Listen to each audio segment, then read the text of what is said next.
అయ్యో దేవుడా, ఎంత కష్టం వచ్చింది పిల్లలకి. 3 కిలోమీటర్లు పడవ ప్రయాణం, మరో 2 కిలోమీటర్లు నడక యాత్ర. ఒక స్కూల్కి వెళ్ళాలంటే ఇంత కష్టంగా ఉందా? ఏపీలోని సోలబంగి గ్రామ పరిస్థితి జనరేషన్ ఎలా ఉంది? కానీ కొన్ని గ్రామాలు ఇప్పుడు కూడా స్కూల్కి వెళ్ళాలంటే కొన్ని కిలోమీటర్ల దూరం ప్రయాణం చేయాల్సిన అవసరం ఉంది.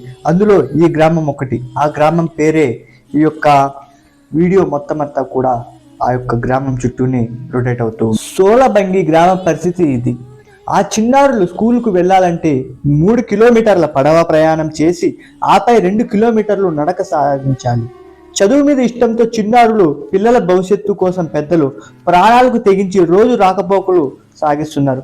ఏపీలోని సోలబంగి గ్రామంలో ఈ యొక్క పరిస్థితి ఎలా కొనసాగుతుందంటే ఒక్కసారి చూడండి, మనకు కూడా గుండెలు పిండేసినంత బాధ వేస్తుంది.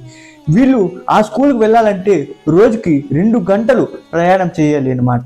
అంటే దాదాపు 5 కిలోమీటర్లు పైన వీళ్ళు ప్రయాణం, అడవిలో గుండా, చెప్పులు లేకుండా.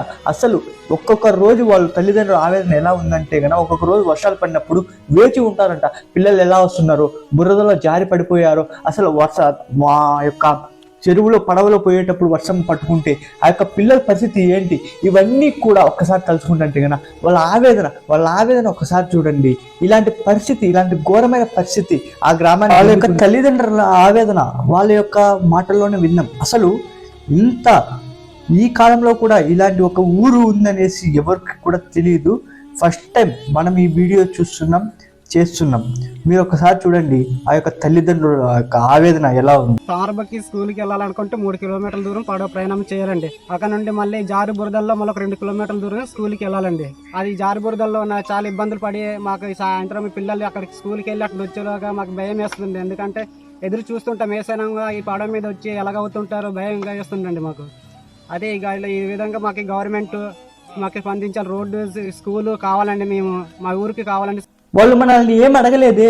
వాళ్ళు అడుగుతున్న పిల్లల యొక్క భవిష్యత్తుకి స్కూలు, ఒక బస్సు, ఒక రోడ్డు, ఇవి కూడా చేయలేకపోతే కనుక మన యొక్క భారతదేశంలో మనం బ్రతుకుతున్న యువతకి ఒక్కసారి గుర్తుపెట్టుకోండి, ఇలాంటి పేద ప్రజలకు మనం ఎంతో కొంత సహాయం చేస్తే మనకి ఆ దేవుడు కూడా మన వెంట ఉంటాడని నేను. వాళ్ళ యొక్క ఆవేదన ఎలా ఉందంటే గుండెలు పిండేసేటట్టు. అంటే వాళ్ళ యొక్క పిల్లల పైన ప్రేమ, వాళ్ళకి ఆ యొక్క చదువు పైన ఉన్న వ్యామోహం, వాళ్ళు ఎంత కఠినమైన ప్రదేశాల్లో ఉన్నా కూడా చదువుకోవాలి, మా పిల్లలు మంచి భవిష్యత్తు ఉండాలని ఒక అభిప్రాయంతో అక్కడ విషపూరిత పాములు ఉన్న ఆ పడవలో రోజు ప్రయాణం అంటే ఒక్క రోజు ఉన్నట్టు ఒక రోజు ఉండదన్నమాట.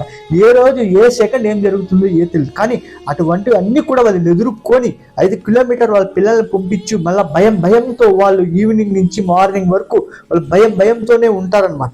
ఇవన్నీ ఎదుర్కొని ఆ యొక్క ప్రాంతం వాళ్ళ యొక్క నాన్న వాళ్ళ యొక్క పేరెంట్స్ ఒక్కటే కోరుతున్నారు, ఒక స్కూల్, ఒక బస్సు, ఒక రోడ్డు వేపిండి అయ్యా మాకు అనేసి. అక్కడ పిల్లలు కూడా ఎక్కువ మంది లేరే, 15 మెంబర్స్ బిలోనే ఉన్నారే.